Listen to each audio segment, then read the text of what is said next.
me. I like that. When I was young, I had 2 pair of leaves. Besides that, the pinstripes and the gray.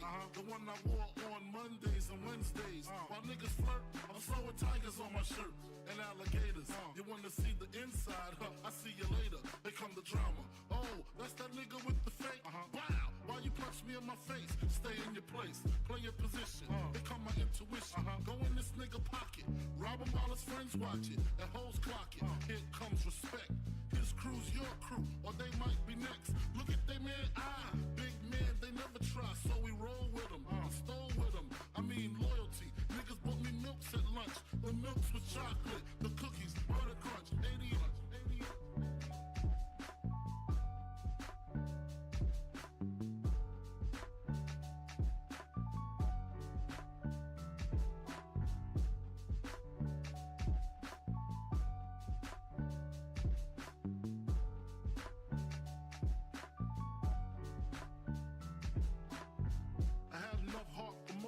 Long as I got stuff for most of them soft.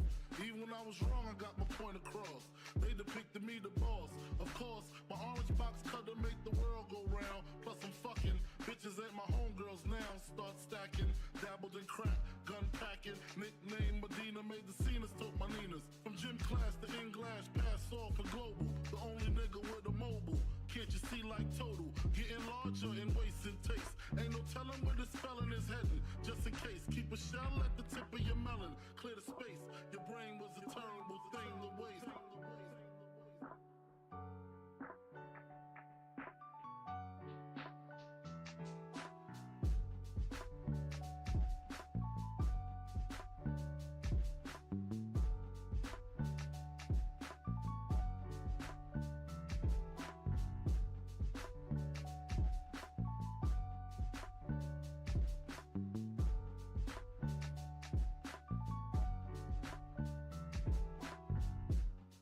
Realizing to master enterprise and I ain't have to be in school by 10.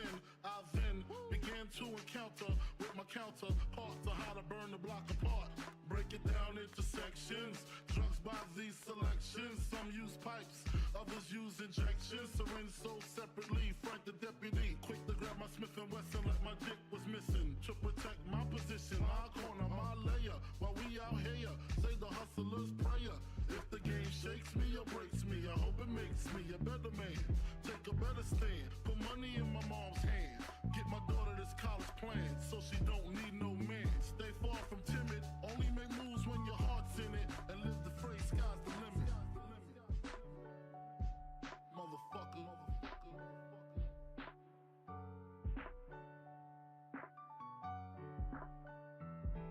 88.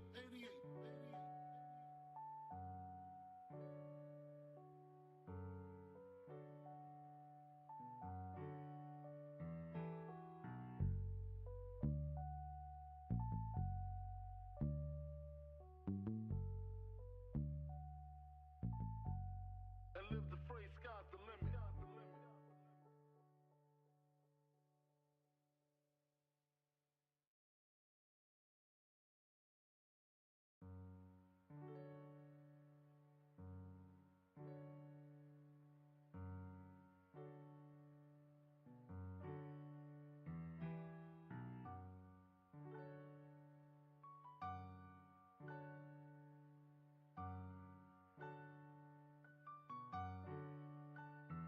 Take a better stand, put money in my mom's hand. Get my daughter this college plan, so she don't need no man. Stay far from timid, only make moves when your heart's in it. And live the phrase, sky's the limit.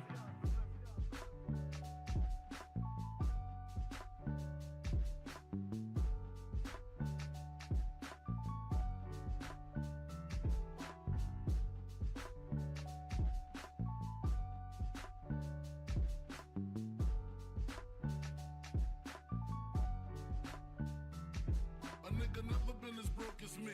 I like that. When I was young, I had 2 pair of leaves. Besides that, the pinstripes and the gray.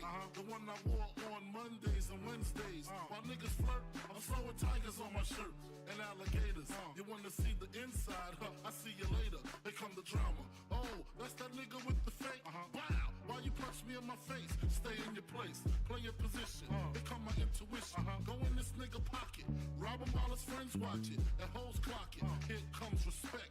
His crew's your crew, or they might be next. Look at they man, big man, they never try, so we roll with them, stole with them. I mean loyalty. Niggas bought me milks at lunch. The milks with chocolate, the cookies, butter crunch, 80.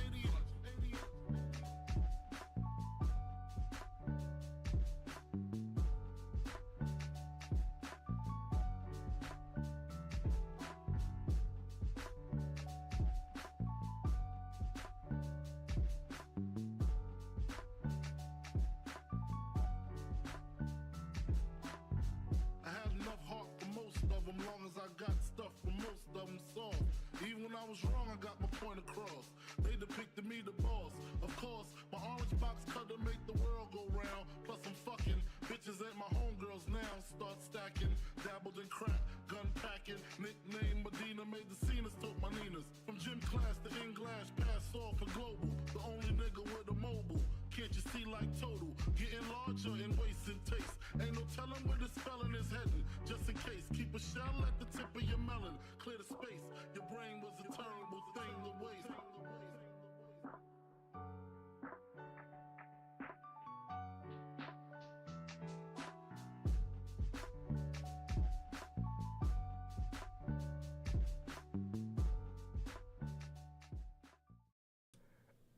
Him. God damn. Oh boy. Boy, oh fucking boy. I'm telling you. What is going on, everybody? What is going on, everybody, man? What is going on, everybody? Hey.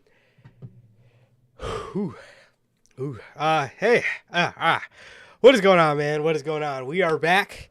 We are back with yet again another edition of the Notorious podcast and another edition of Notorious Unscripted, man. This is episode 177 of Unscripted, man. And what is going on, everybody? What is going on, everybody? And thank you all for joining us, whether you're here now or whether you are a part of the Replay Mafia. What the hell is going on, everybody? And yeah, man, did I... Okay, just making sure. Yes.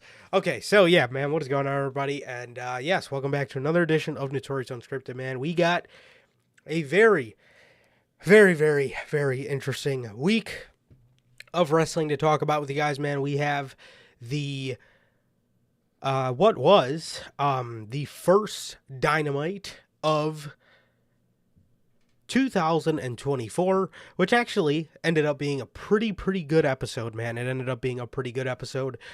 So there's that.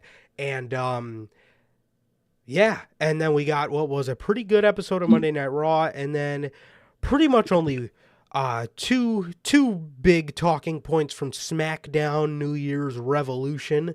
So that was interesting as well, man. So without any further ado, I guess we can go ahead and hop right into the intro, man. So what is going on, everybody? We are back with yet again another edition of the Notorious podcast, and this is another edition of Notorious Unscripted, man. And how's everybody doing? What's going on? If this is your first time watching and you guys do not know how the show works, every Monday we are on here with Notorious Unscripted, and every Friday we are on here with the news, man. Speaking of, not only this Friday, but this Wednesday and last week's edition of Unscripted. I told you guys last week that the preview to the New Year's, the preview to the year-end awards, the preview to the 2023 year-end awards would probably never be available on all platforms. I mentioned to you guys that I tried uploading it for like 3 or 4 hours, and I kept retrying and retrying. Nothing would work. And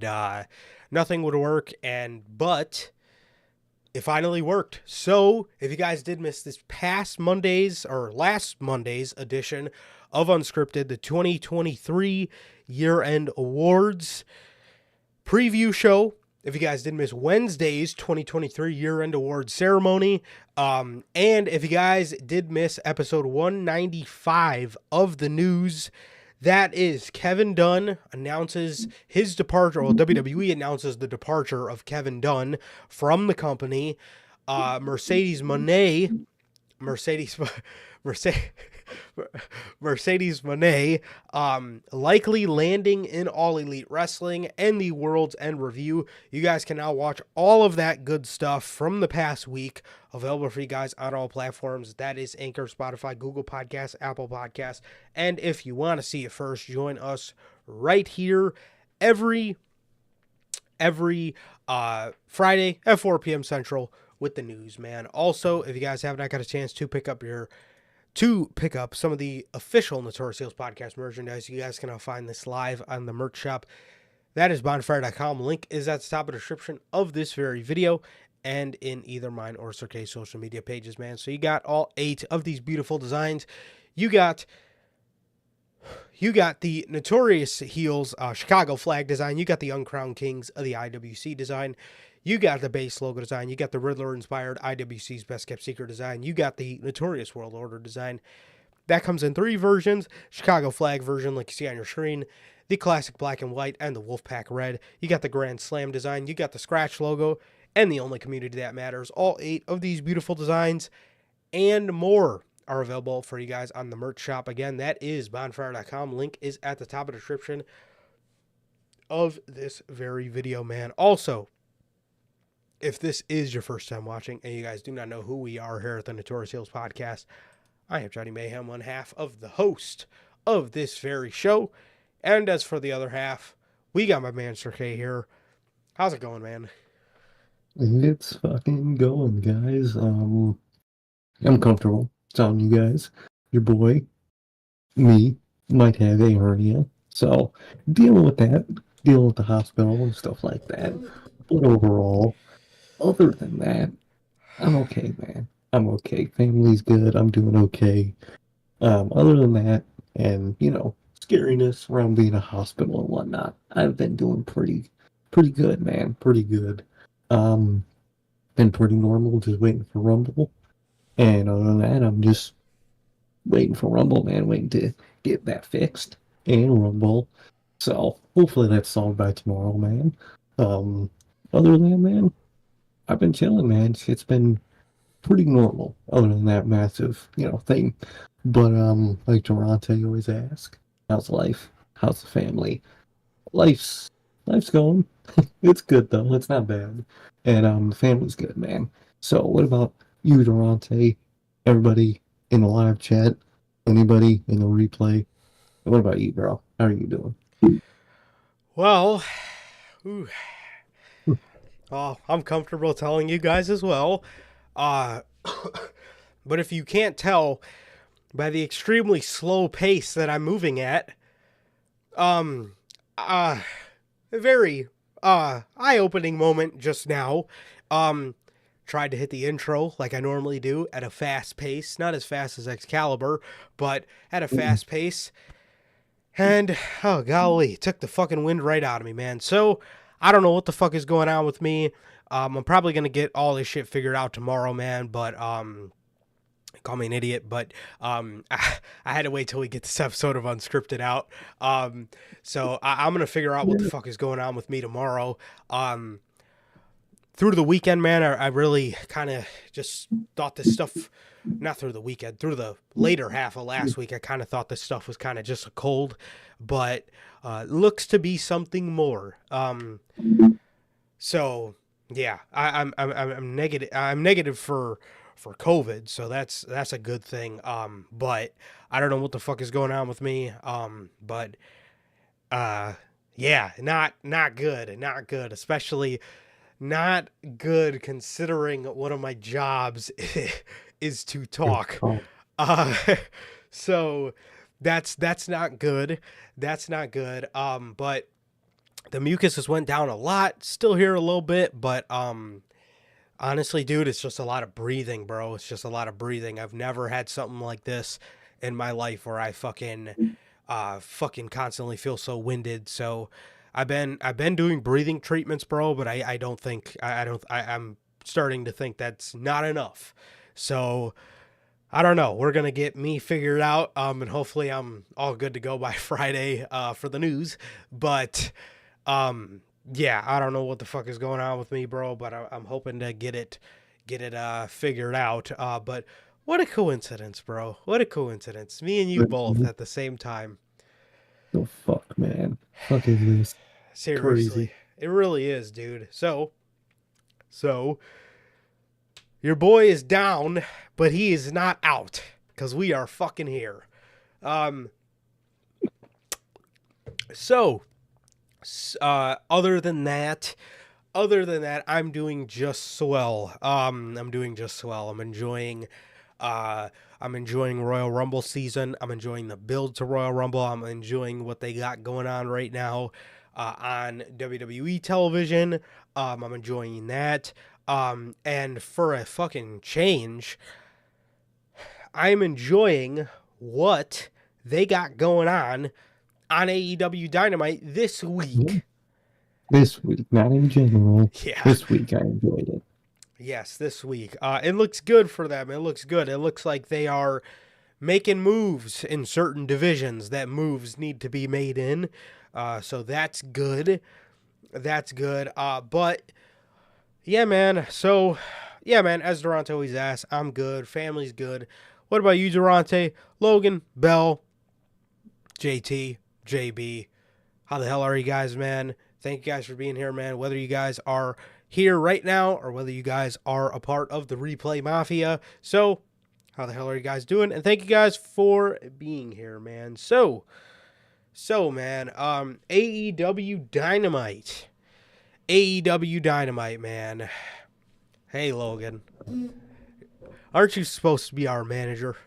What's going on here, man? Know these things. Well, Logan's here, guys. He's late. He's got a thing for showing up late, but he's here. But he's here nonetheless. But yes, thank you for joining us, Manager Logan, as always. But all right, man. Let's talk about AEW Dynamite. The show opens with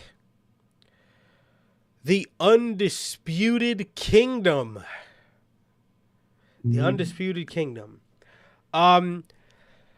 After further review at the guidance of my co-host, Sir K. Sidekick. Co-host, Sir K. In every episode now. I don't know, man. It might be me. It might be me after all. No, I think it's me. According to some people, it's definitely me. So It might be me to some people. You never know. that's true. The Devil Henchmen come out. Which obviously Kingdom, Roddy and Wardlow, and Adam Cole comes trotting along behind them. He gets in the ring. They did their whole entrance. Man, and they did their whole entrance. See, there it is. Sir K is why the manager himself tunes in. Thank you, guys. Thank you. All the flowers for Sir K. Compliments to Mr. Sir K. Thank you. So they do their whole entrance. Adam Cole sits down and he starts talking about why. He says, what's the matter, guys? You don't have sympathy for me? Well, throwback to Sympathy for the Devil. So he says, what's the matter, guys? You guys don't have sympathy for me? He starts talking about how through the past year, he's given everything to the friendship with MJF. And the reason he did it to MJF was because, let's be honest, the moment Max felt he didn't need me anymore, he would have did the exact same thing to me. I just beat him to the punch.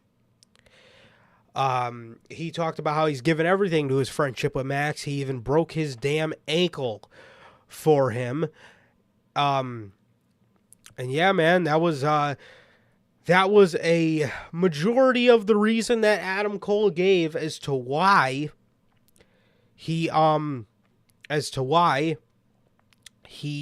became the devil. He became the devil, and rooted against MJF, man. So yeah, that was pretty much the bulk of the reason why he then went on to proclaim that not proclaim, for certain members proclaim, but he went on to hype up every member of the group. He said, Matt Taven and Mike Bennett, your Ring of Honor tag team champions. He didn't really proclaim anything for them, being that they're already champions. He then went on to proclaim that, Roderick Strong, another member of the group, is his best friend, and he is going to be going after the AEW Continental Championship. He then gets to Wardlow, and he says, Wardlow, finally with a group of guys that respect him. Interesting. He then says Wardlow is going to be going after the AEW World Heavyweight Championship. You gotta be fucking kidding me. This version of Wardlow? Yep. Okay. Yep. So then he says, and Samoa Joe, I really, really, really hope you're not the champion by the time Wardlow gets in contention for the championship, because it would really suck to hurt a friend. He then says, and whenever I get back healed, Wardlow is going to do the right thing and relinquish the AEW World Championship to me. Wardlow kind of smiles, and he fucking kind of is laughing, scoffing at that comment. So we all know where this is going. I think Sir K hit it right on the head on Friday, and I'll let him give that take because it's a very good one, and I don't want to steal his take, but I think that's exactly where that's going. But yeah, Wardlow, like Logan says it as well, man, already planting seeds for them to eventually turn on Wardlow. And Rage in the chat, what the hell is going on, Rage? How are you? Shit. So yeah, man, that was pretty much the segment with that was pretty much the talking part of the segment. And before we move on to the next part of the segment, I'll let you give your thoughts on the promo. Yeah, man. Overall, I liked what they did with the group. I like the vibe. Overall, the theme song, a classic AEW, original theme song. Words and lyrics are kind of, but the instrumental, God, I cannot talk, is really good. So they get the pass on that one. But I like what they were talking about with each other and whatnot, and how Adam Cole was talking about the group, until it related to Wardlow. They hype up Wardlow for like 2 seconds as if he's finally a part of a group that respects him. And then apparently not, because he just goes and says, yeah, he'll give me the title. So Wardlow is just back in the same spot he was in with Max at the beginning of his AEW run. All over again. They're trying to repeat the same thing over again, and it's going to fail. It's going to be stupid as hell. It's dumb. I completely forgot my take on the theme song. After further evaluation, we easily transition into our sidekick joke shortly after. But after further evaluation, I like the song, but in that sense, it sounds like a bootleg Undisputed Era song. Mm-hmm. But I don't think it's typical Mikey Suckus garbage. No. I mean, it's a Mikey Ruckus bootleg, but it's not. It's bad. Right. That's what I got from it. It's just a cheap knockoff. At this point, the whole group should have came out to something for you. I think it would have just been a better option. That's what I'm saying. Like, what the fuck? I don't get it. I don't get it. That, like, I was watching a video of him coming out to that a couple days before they did the Devil reveal, and I was like, dude, How cool would it be if that was the group's theme song? That was the undisputed. You could keep the undisputed, like how it was in their Shock the System. And then you go into the kingdom, the kingdom, or however the fucking intro goes. And then you could just fucking go into, I've got something for you. Like, I don't get it. I don't get it. They had something from Max. It's perfect. It would be the perfect theme song. Literally, it doesn't make any fucking sense, man. It doesn't make any sense, bro. But to get to Rage's comment before I lose it. I'm good. I had a good holidays. Thank you so much for asking. Doing a little interesting now. Talked about that in the intro, so I won't get into that too much. Same. I won't get into that too much. We got into that in the intro, but thank you for asking, and I hope you had a great holiday as well. And what's up, OG? Thank you for the raid, and you guys need to relax. I will be all right. I will be all right. Anyways, carrying on with the show. Yes, I'll be good.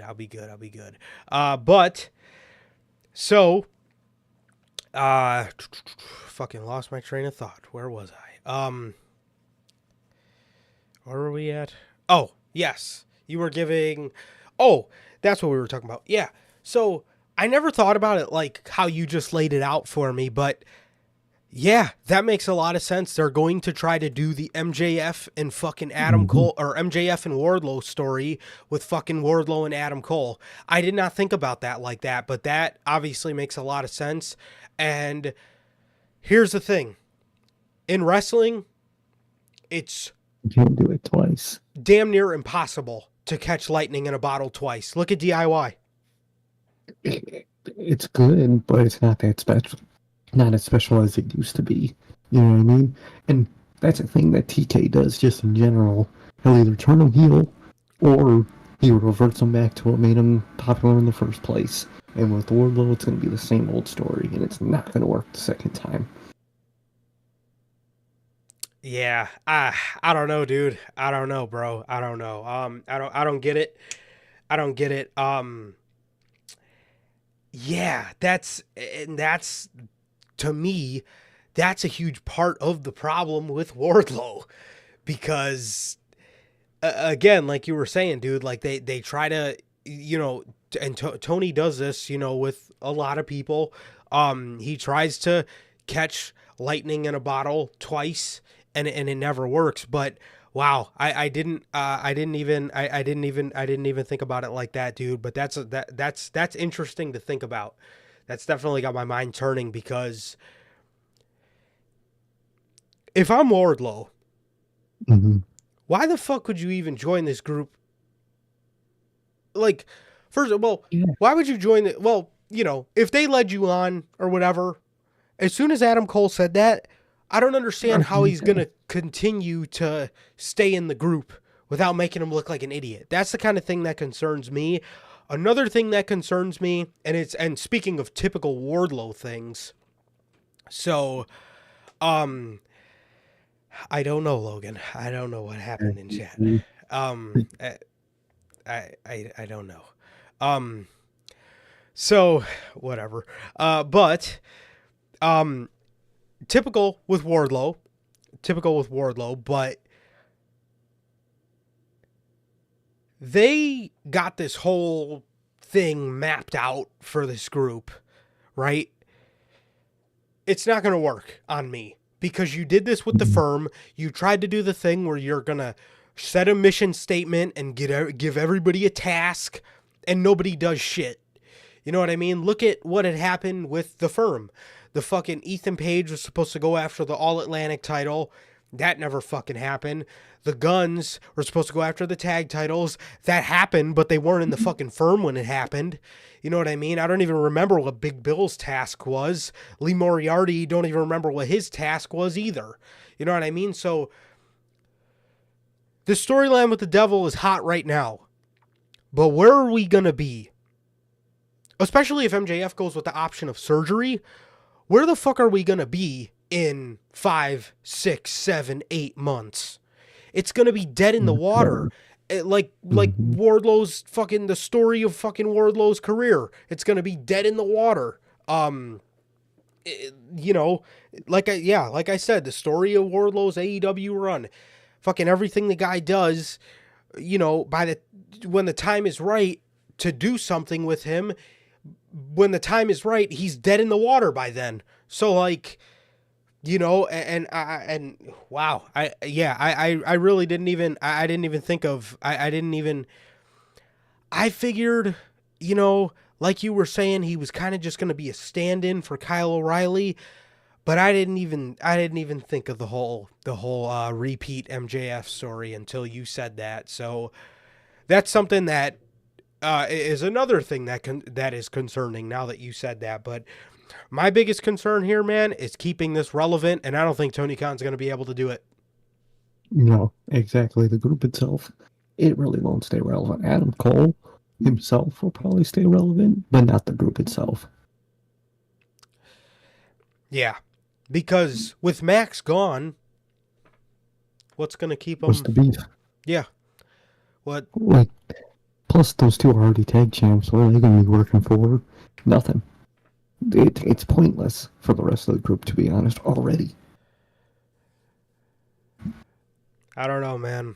I don't know, man. Well, thank you guys for all the thumbs up, man. I appreciate it. I really appreciate it. You guys are the best. You guys are the best, man. I appreciate that a lot. So that's my only concern here. Another concern, Jay White. Jay White comes out. Okay, let's stop right here. So you're putting Jay White, a guy that can't really afford to take too many more losses, against a group that kind of needs to win to stay relevant, because they don't got that kind of star power, other than the one guy that does have the star power that's injured. So that's another huge concern of mine. You're going to put the first feud against Bullet Club Gold, which storyline-wise it makes sense, you know, because, you know, storyline-wise it makes sense because they attacked Jay White. And then you're getting the Acclaimed involved there. It looks like they're going to turn Bullet Club Gold babyface. Oh, I hope not. Plus, they also are teasing the story with the, like you said, the Acclaimed. We do have two stories going on. What is CM Punk booking it? What's going on here? Maybe, dude. Maybe. Yeah. Well, that's the more logical story around Cole is the Acclaimed. Yeah, I could. I could see that. But you know, to Sir K's point, I really just don't understand why you're kind of starting both of these stories at once. You know, it doesn't make too much sense to me. If you wanted to have these guys feud with a group, do the Acclaim or do Bullet Club Gold first, or the Acclaim. It really doesn't matter who you do first. Do one of them first, do the next one after, and drag it along to try to drag along their relevancy. See where I'm getting at here? You know, but by doing this, you're giving the group a shorter lifespan because you're getting these feuds out of the way, and then what happens after that? What happens? You know, it's very concerning for the group, and I am very concerned for the Undisputed Kingdom, because the group, I mean, other than Adam Cole, and if they really play their cards right, you could make Wardlow an interesting character again. It's going to be really hard to do, but it's possible, but it's going to be really hard, like we were talking about catching lightning in the bottle twice. But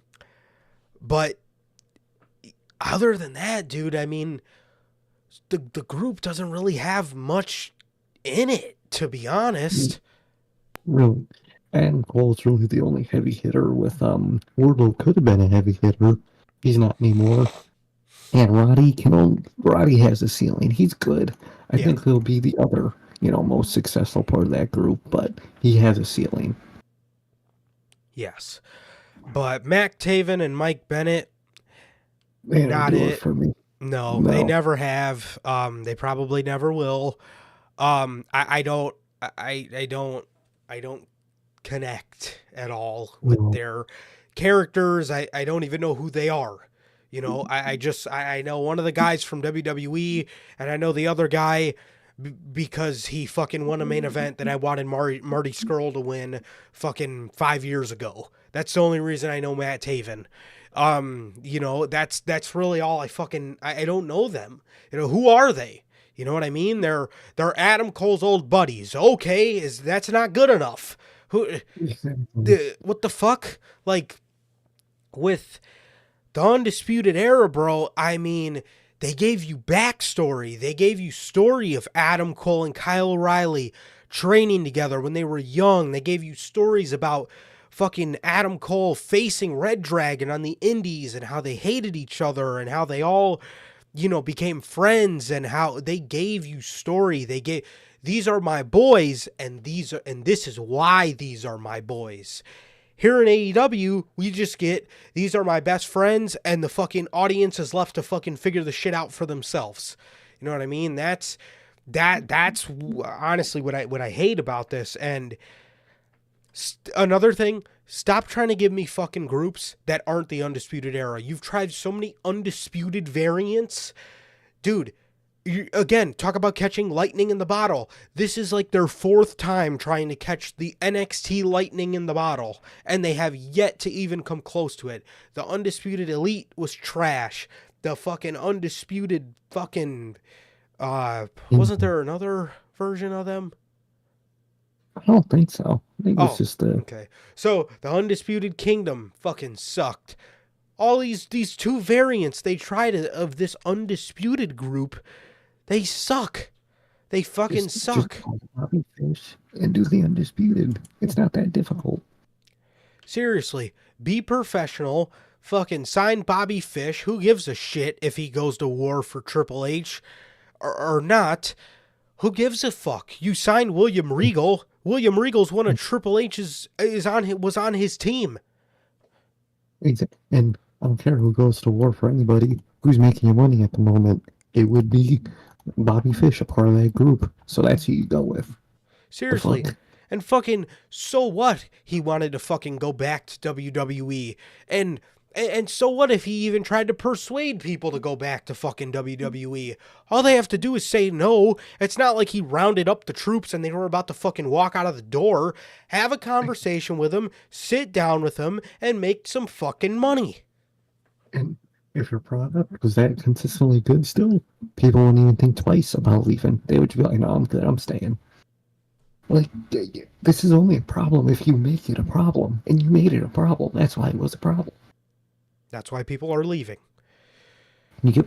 Because Bobby Fish has some validity to his statements. Triple H is the better booker. Fucking... And that's that. So... Just how it is, right? All right, man. Tony Khan proceeded to cook in the new year. Orange Cassidy. Man, he's given us more title defenses, guys. New year, same shit. Tony, fucking leave the fucking nothing matches in 2023. Please. Like, does that category really have to make it on fucking letdown of the year again? AEW Dream matches over stories? Does that have to fucking make it again? It'll probably be a standard yearly thing at this point. International Championship, Orange Cassidy versus Dante Martin. Oh, you gotta be fucking serious, man. Why? OC picks up the victory. That's it. I'm so sick of the same Orange Cassidy segment. Somebody will be backstage, right? And they'll be like, man, I really want to get some gold around my waist in AEW. And fucking here comes Orange Cassidy with his fucking backpack. And he goes, hey, I get what you're saying. You want a shot? Okay, I'll see you on Dynamite. And he walks away. I'm tired of fucking seeing the same ass segment with him, bro. Every week, someone backstage is yearning for some title shot at something. And they're like, what do I got to do to get it? And he just walks up and he just gives it to him because he doesn't care. Wasn't he going crazy and ignoring his friends because he cared about this title? What happened to that? He just gave up on it? The beauty of the second Orange Cassidy reign should have been being the exact opposite of what he was the first time. He should be like almost kind of like Christian is. How not obviously like Christian. I don't don't go around fucking talking about people's uncles and fathers and shit. But Christian, when he won the TNT title, he shut all that open challenge shit down because he doesn't want to lose the belt. He wants people to work for it. And Orange Cassidy should have been so fixated on not wanting to lose the title again, almost like he never wanted to defend it, or at least make it to where people have to work to get a shot at OC instead of same old shit. You know? Fucking, it's the same old shit, man. So, and another thing, this is the same company that produced the Hangman Chase, which, for the record, is one of the greatest championship chases in all of wrestling history. The beauty of the Adam Hangman Page story. With AEW having all these people go backstage and say, clamoring for a championship shot, you know people get behind a chase, right? Maybe if you wanted to get Dante Martin, for example, there's a lot better people on the roster you can do a chase story with, but for example, I'm going to use Dante Martin. Don't you think to get Dante Martin over, you would put him in front of fucking competitors every week and have him start a chase to level up to a guy like Orange Cassidy? No, they're just blowing their load. Like, I want to start a chase for a championship here in AEW, and Orange Cassidy fucking comes up to him and he fucking blows his load immediately. And now the chase is over because you got a title shot. Exactly. Tony Khan is synonymous with blowing his story load too quick, and Orange Cassidy's all the same. He just gives title matches. And it's literally just so they can say it's not open challenges. Well, they're asking for a match. He's just giving it to him because he doesn't care. That's his character. It's a trash character. It sucks. Yeah. Exactly. I don't fucking get it, dude. I'm tired. Excuse me. I'm fucking tired of Tony Khan putting on fucking championship matches because it looks good on your fucking television program. Title match. Every week, title match, title match, title match, title match. How many fucking title matches do you fucking need, Tony? Honestly. Exactly. They don't matter at this point. I don't care. None of them mean shit. Anyway, speaking of something that was intriguing on AEW Dynamite this week, Mariah May makes her AEW in-ring debut. She makes her in-ring debut against Queen Aminata. This was real good, man. This was real good. I seen a lot of people saying like we didn't see enough. We don't know how long or how good she really is. Yeah, motherfucker, it's a fucking squash match. What did you expect her? I mean, I don't expect anything less from AEW fans, but it doesn't shock me that you idiots would expect her to fucking, what do you want her to do? Go out there for 20 minutes against the most minuscule of competition and fucking put on an all-star fucking WrestleMania banger for the fucking heavens? Is that what you want? Like, again, do you want to blow your load already? You want to see her do every move she has and can ever do in the first match? No. let that shit get built up. Like, what the fuck? I've seen people say that, well, she's good, but we didn't see enough of her. Yeah, you idiot. It's a fucking debut squash match. Like, what the fuck? What's the point? Did you want to fucking see her go out there against fucking Jamie Hayter first night out and fucking have a 45-minute fucking banger on her first night in? The only thing they want from Dynamite. Apparently. I mean, Jesus Christ, man. The fucking... God, I want to knock on some of their fucking heads, dude. I mean, what do we... Yeah. Is anything in there? No. God. No, just matches. She had her debut. It was good for what it was. She showed us a glimpse of her strong style, her Japan background. You can see it. You could especially see it in her drop kicks. She looked real good out there, man. She looked real good out there. I'm very excited for her. AEW's got a lot of women like that where they're really pretty and they look like divas and they look like they're gonna fucking throw the most fucking softest of slaps. But they can go. I mean, you look at like a Julia Hart, you look at Sky Blue, here you look at Mariah May. All these women don't look like it, but they are it. They can go. Exactly, and that's what I love to see. I love women that are heavy strikers, man. Why do you think Asuka's my favorite? Yep. Because heavy ass striker. Ryan May got the same style, man, and I'm excited to see that. She's really promising. I just hope AEW and Tony Khan actually cares. Yes, and that's the thing is, does he care or does he not care about her as much as he might care about some other people? And we're going to talk about that. So, exactly. She wins her debut with a, it was pretty much a Phantom Driver. I think it's called Mayday. Yeah, I think it's called Mayday. It's Santos Escobar's Phantom Driver. It's the same move. So she wins with Mayday. She beats, her opponent and Renee gets in the ring. Mariah's, all happy because she won her AEW debut. She, says this is going to be the year where it's all about Mariah, blah, blah, blah. She's talking about how much she wanted to be a wrestler since she was a little girl. She's talking about how much this means to her. And then she talks about her one regret is that we had to do it in New Jersey. As soon as she said that, New Jersey's own, the Virtuosa, Deonna Purrazzo, makes her AEW debut.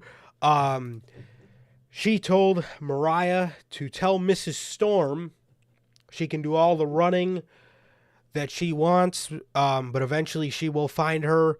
She says, trust me, if Tony doesn't want to be in New Jersey, none of us want her here. None of us want her here either. This was because before this, Tony Storm said New Jersey wasn't for her and she was going to somewhere like Manhattan. And then when she was asked if she was going to watch Mariah's debut, she says, oh, I don't watch wrestling. I love it. Love it. Beautiful. So, yeah, I know that fucking triggered some AEW fans. Oh, I'm losing it. Oh, I know they 100%. Well, when she said that, they still, what? You don't watch what? Oh, I know it. You're not a fan if you don't watch matches a day. Exactly. You just like a soap opera, don't you? Yes. So, yes, I do. So, Mariah says, well, I'm not anybody's messenger, so you can tell her yourself, bitch.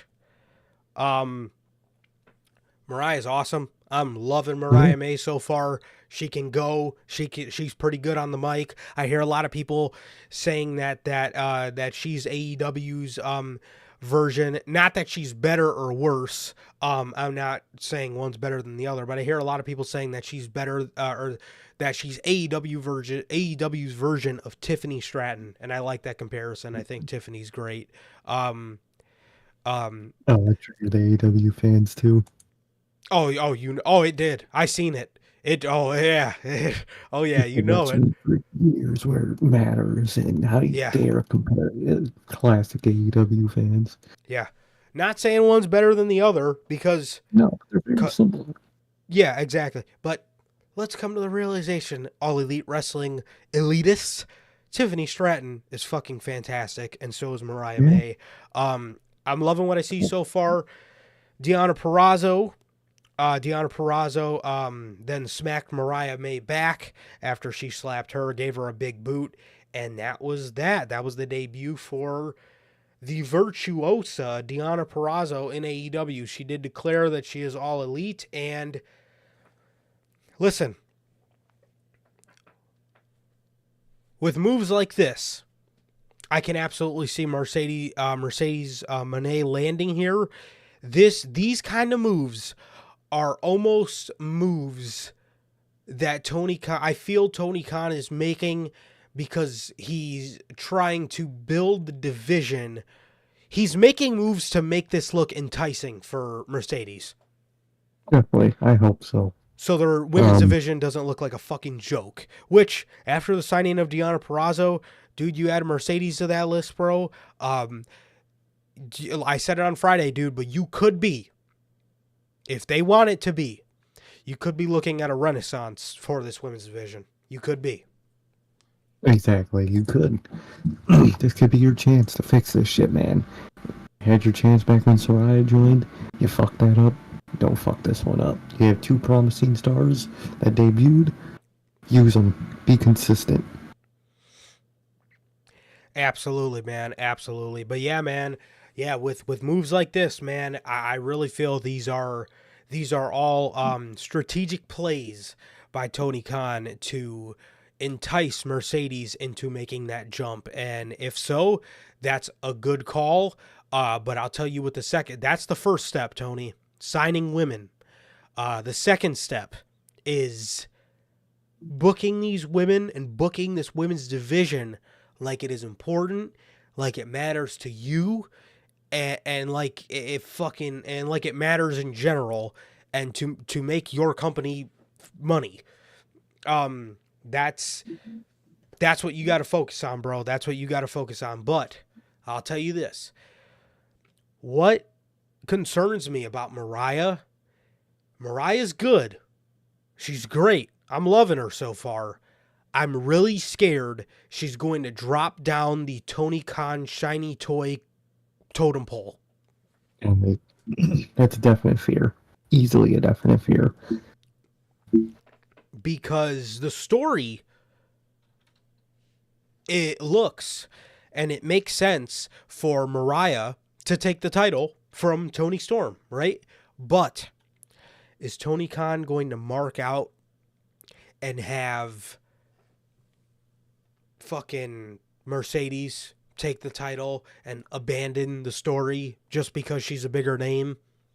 Those are the kind of those are the kind of things that do concern me. On one hand, I get it because Mercedes is a huge star, but in terms of somebody like Mariah, who could be not homegrown because we know she's from Stardom, but you can build and really make her a household star in AEW. I'm scared of that being jeopardized. I'm scared of that, not for anybody. I'm scared of that just being jeopardized in general, to be honest. Definitely, man. Definitely. Could definitely happen. Knowing Tony Khan, I hope it doesn't. But let's hope it goes well, man, because that's an option with him. Definitely, man. So, yeah, that was that, and that is the state of the current AEW women's division, man. But was there anything else you wanted to add? Not much besides two great debuts, and I hope Tony Khan is consistent about them.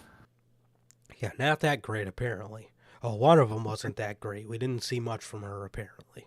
Oh, I didn't see a 85-minute Iron Man match with fucking 12 comedians, so it wasn't that good, but you know. Seriously, bro. So, next, we have Christian Cage and the State of the Union. Hey. He comes out here and he is talking about his championship defense from World's End against Rated R Adam. Before he even gets to talk, Nick Wayne's mom tells people to shut up. They start booing her. She then says, "How could you boo a mother?" I'm going to be honest. I'm going to be really honest. I'm not rocking. Like, I said it when she first turned. It's funny because, you know, Christian, you know, bagged the MILF. But, like, at the end of the day, was she really needed in the group? Like, what is Nick Wayne's mom there for exactly? Like, besides just jokes. And if you really want to do that turn where she's involved, don't put her on TV with them. Just have her be like a background member that's mentioned. You know what I mean? I don't really see it necessarily here needing to be on TV. Absolutely. Absolutely, man. I don't either. I just don't get the point to her being in the group. Christian, thanks everybody in the ring for helping him. You know, at World's End, he thanked Shayna. He thanked Nick, his golden boy Nick. He thanked him for, sacrificing and going through a flaming table. He then looks right in the face of Luchasaurus.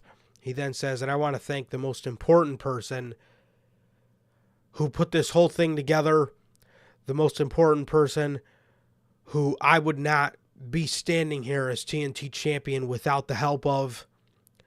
I would like to thank myself," as he walks right away from Luchasaurus. And he tells Adam Copeland to get to the back of the line, as Rated R Adam, I guess, is at the back of the line, and he's trying to work his way back up. But that was Adam's decent promo segment from Christian Cage, but that was the one thing I really wanted to share with you guys from my thoughts was I'm just really not rocking with Shayna Wayne here, man. I'm not. Exactly, man. I like what they're doing with Luchasaurus and all that. I think that's really good. But the Nick Wayne, Shayna Wayne part, I don't think is really necessary. I agree. Takeshita versus Darby Allin. This one was really good. This one was really enjoyable. I liked it. I liked this one a lot. It was very good. Definitely, man. Good, fun, crazy match. What I expected from these two. Definitely, man. Takeshita obviously picked up the victory as him and Will Hobbs got called out next week for a tag team match at Daly's Place against Will Hobbs and Takeshita, versus Darby Allin and Sting. So Takeshita picks up a victory, and 1 week later, he's going to have to lose to Sting because Sting is 25-0, I believe. So, and like I said, it's okay for people to take losses, except for when they have no momentum and when they take excessive losses, like a Jay White in the excessive loss department, and for Takeshita in the no momentum department. Exactly, man. Takeshita was not the person to put against these two. He's really not. I don't know why they're doing it. And classic AEW, man, they're doing it. Definitely, man, definitely. We got this champion, I'm telling you right now, this championship already fucking sucks. I already fucking hate it. And I fucking hate it. Mm-hmm. We have a 4-way match for a fucking shot at Eddie Kingston's Continental Classic Championship, or Continental Crown, Triple fucking Crown, whatever the fuck it's called, championship. Modern fucking day Maharaja Championship.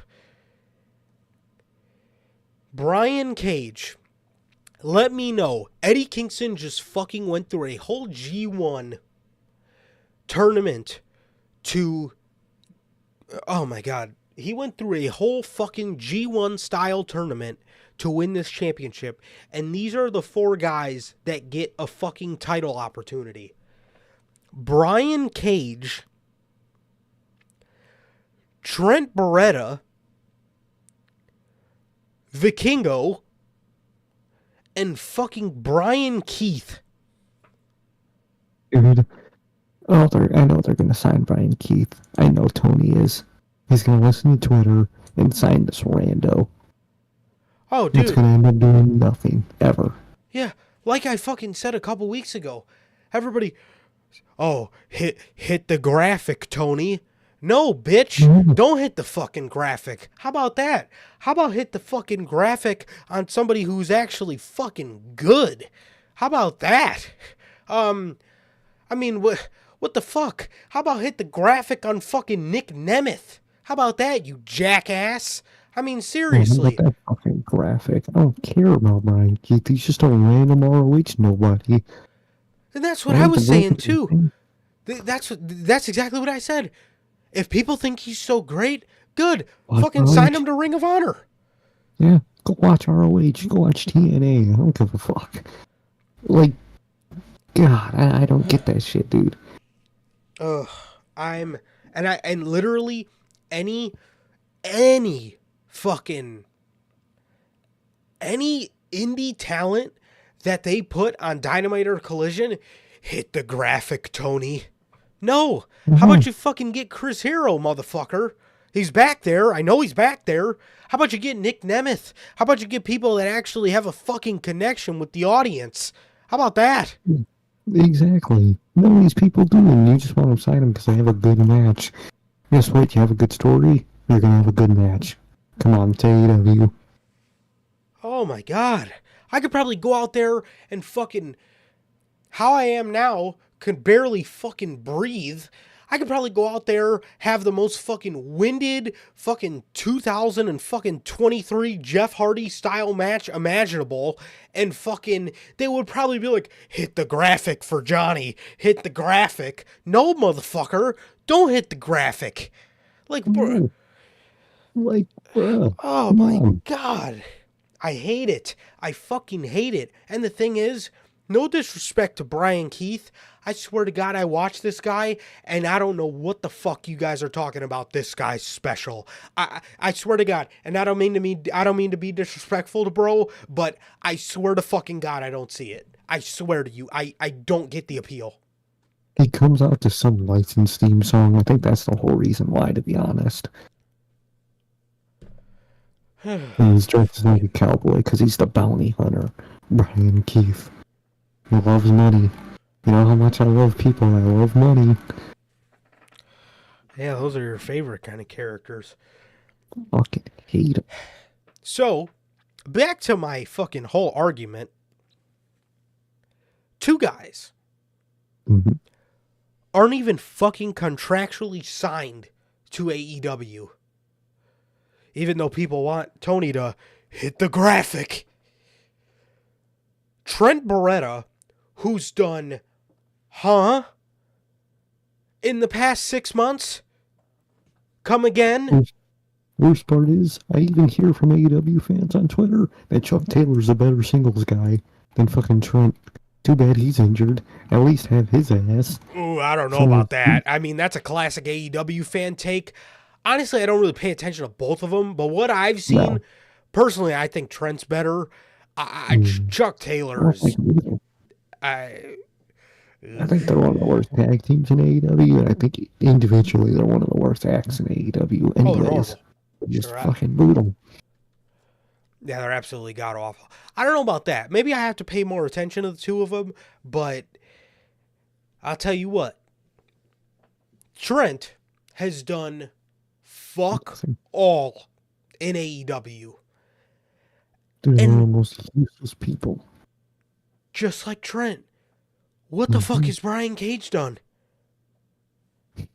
Tag matches. That's it.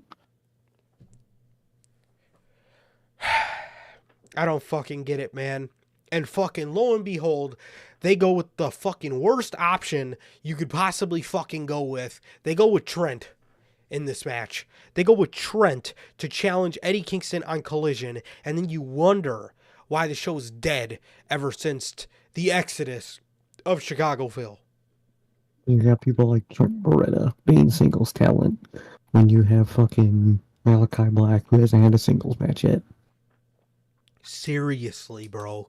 You have Daniel Garcia, Takeshita, fucking Nick Wayne, fucking, All these young guys, and you use Trent Beretta. For the love of God, man, you literally have anybody on your roster. There's so many people, I can't even fucking think of them all. Wheeler Yuta, fucking Edge, I don't know, Claudio. I mean, the list goes on, man. You guys know who's on the roster. They could use anybody else to be in these spots. Any one of those young AEW talents. AEW was known for building about 3 years ago. And yeah, let's go with Trent Beretta. Let's go with Trent fucking Beretta. Nice. Crazy. Oh, so stupid.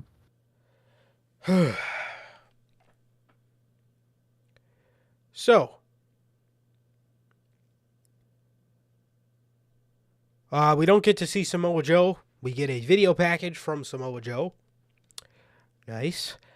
And in the main event, Swerve and Daniel Garcia face off. Swerve picks up the victory as Swerve's going on a mean streak on his quest for some AEW gold. I like it, but I'll tell you what. I love me some Daniel Garcia. Don't get me wrong. Mm-hmm. Where is AEW getting this preconceived notion that he's a red hot superstar right now? Twitter, I guess, probably. I'd probably think he's hot because he had like 2 matches recently. I'll tell you what. He had a really good story in the Continental Classic. Him finding himself, the story of him, moving away from the sports entertainer, connecting with the audience. The audience is loving him, but the audience has always loved him. You know what I mean? I don't know about the whole red hot thing. I would say if they keep where they're going, he can get red hot. But AEW and Tony Khan saying that he's red hot right now. Oh, cap. That holds as much relevance as Tony Khan saying that fucking AEW's on their best pay-per-view run of all time right now. So exactly. It's complete bullshit. Yeah. So that was that. It was a pretty good main event, and Swerve picks up the victory, man. And like I said, it was a pretty good main event. Exactly. Pretty good. The moment between Danielson and Nana were hilarious. And I think thought it did a really good job. Absolutely, man. Absolutely. So that was that for AEW this week. Unless you guys wanted to talk some Collision, we could talk about Adam Copeland versus Griff Garrison. We could talk about that. Or we could talk about FTR versus the House of Black, where FTR's family or Dax's family was ringside. And I'll tell you what, man, I love the Dax as a family man narrative. We need to learn more about that. We don't see that enough. No, but you see what Julia Hurt did? No. They House of Black came out and beat the fuck out of him, and then Julia Hurt went up to the fucking bell and did the 10 bell salute for when someone passes away in front of the family. Yeah. Oh, I did hear about that. I did. That's hilarious. It's great. Yeah, that's pretty funny.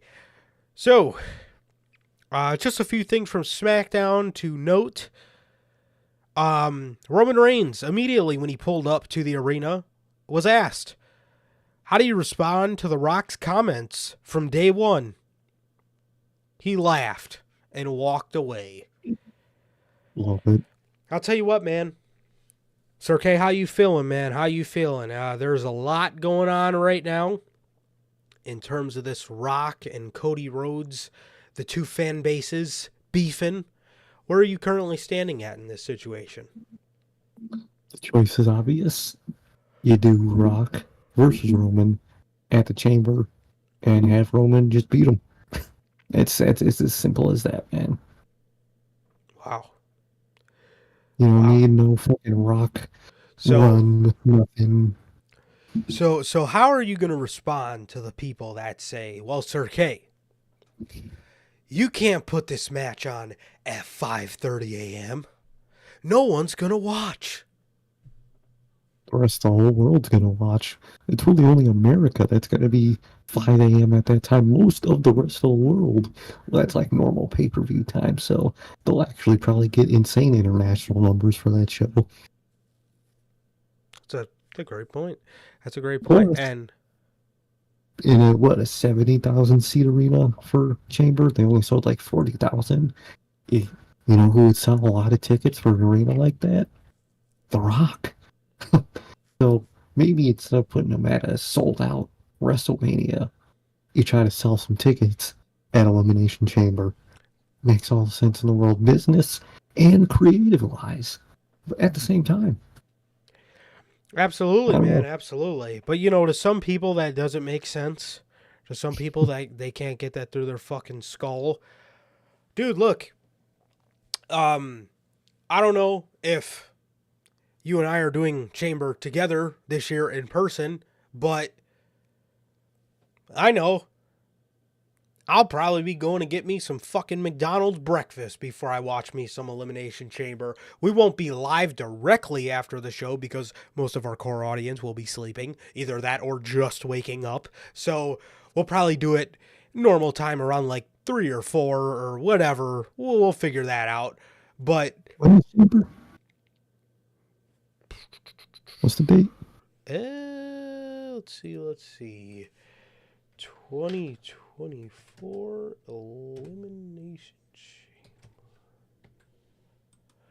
Elimination Chamber is on February 24th, 2024.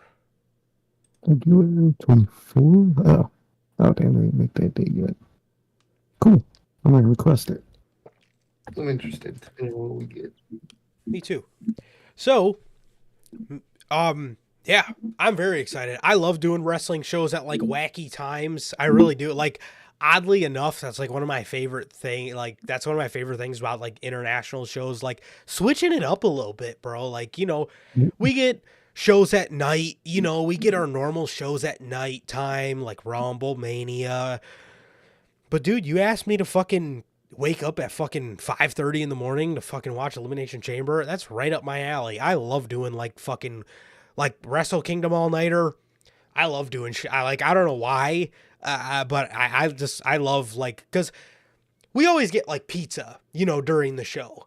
But it's like cool to like switch it up once in a while, like get breakfast for this show, or fucking get breakfast, or for this one, or fucking get lunch, for this show or whatever. Like, I don't know. For me, it's always fun to like switch that kind of stuff up and just switch something up, bro. Share the love, dude. And if they want to go international to share the love, I don't fucking care, to be honest. I'll be watching it, and you guys will be getting your review. So, I mean, I'll be waking up to watch it at 5 a.m. as well. I'm there. Exactly. It's interesting, man. It kind of makes the show more interesting, and makes it more must see in a weird way. Absolutely. I totally agree. Man. I totally agree. But yeah, man. So,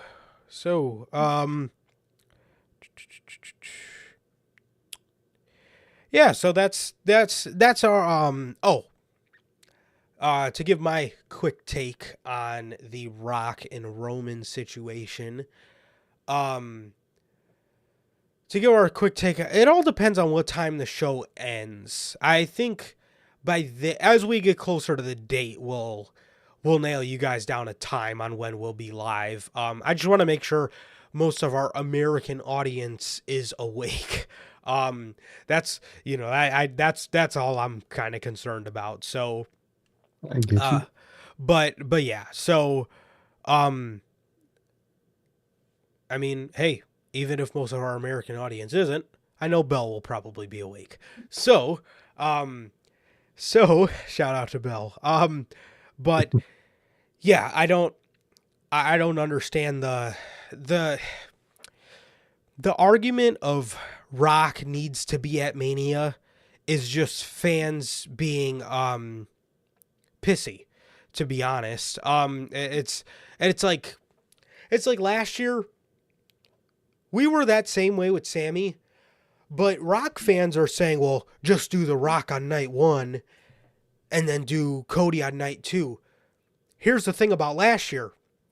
Last year, if we were to give that to Sammy, nobody expected the Usos to main event. So really there wasn't the preconceived notion of taking away the main event from the Usos. But this year, we have a clear-cut result on who we want in that spot. Night 2, people are thinking Roman and Cody. A lot of people are cool with that. It's the right way to go, in my opinion. Night 1 goes to Rollins and Punk. Those are two guys that haven't got their main event that deserve their main event of WrestleMania. Exactly. The simple answer this year. Yeah, but with last year, there was a way to get Sammy in the main event of WrestleMania. They did get him there, just not against Roman Reigns. So, honestly, I think it really is just fans being fucking pissy, and it's fans being entitled, and it's and you know, another thing too, the fans really have the audacity to sit here and say Rock needs to face Roman Reigns at WrestleMania and Cody should just wait until next year. It's insane. It's a crime. And here's the thing. Everybody's given Roman Reigns a list on what he should do over the next year, right? And their lists, I have to admit, are good. They're good lists. Like the stuff people have jotted down for him, good stuff. I could see a lot of good story coming out of things people have written. What the fuck does Cody fucking Rhodes do for the next year? Oh, yes, at that point, all roads lead home. Fuck. So, might as well. So, yeah, I don't get it. I don't get why. I don't get why that's I don't see the problem in Elimination Chamber happening. Rock. I don't see the problem with Rock and Roman happening at Elimination Chamber. I really don't, man. I don't see the problem with it. Triple H likes to build a lot of these events, especially if they're international or a big 4 or 5 for WWE. He likes to build these events behind some big matches. And Roman and Rock, that's, you know, like you were saying, they're in an arena that sells 60 to 70,000 people. They only got 40,000 sold. So you want to sell more tickets? Hey, why not? Why not do the Rock and Roman Reigns? It's going to be a spectacle. And it's going to be something that, you know, people are going to want to see. And for all the fans complaining, well, most of your core audience is going to be sleeping. Well, then it's not a match that you really cared about. Because I know if I really cared about a match, like I really care about Elimination Chamber, I think it's going to be a great show. Get the fuck up and watch the fucking show if you want to watch it. Or if you care about the match so much. Exactly. And if you really don't want to watch it, it's just a match you're going to miss then. Oh, well. Yeah. And guess what, motherfucker? There's on fucking demand. You can go back and watch it whenever you feel like it. On an AEW pay-per-view, you don't got to pay to rewatch it. You can just go rewatch it. It doesn't make any sense. It doesn't make any sense to me, man. I don't get it.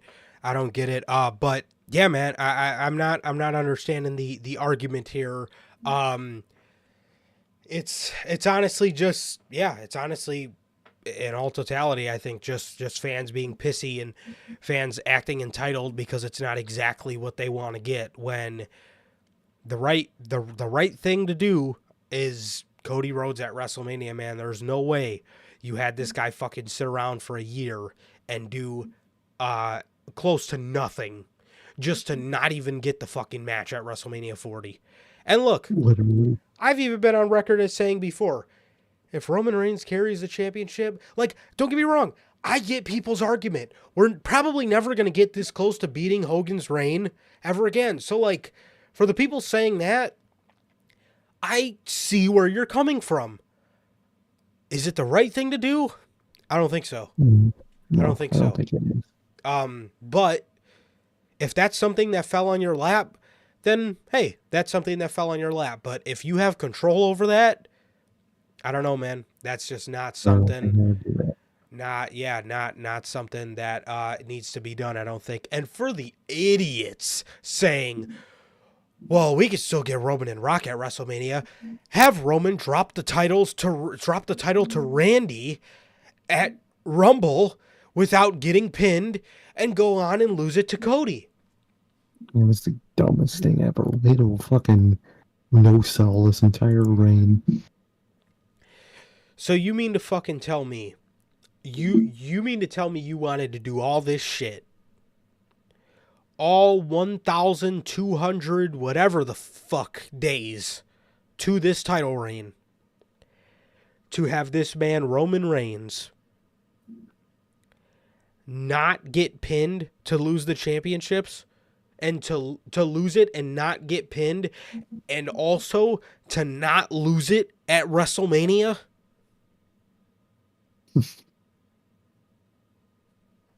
I'm sorry.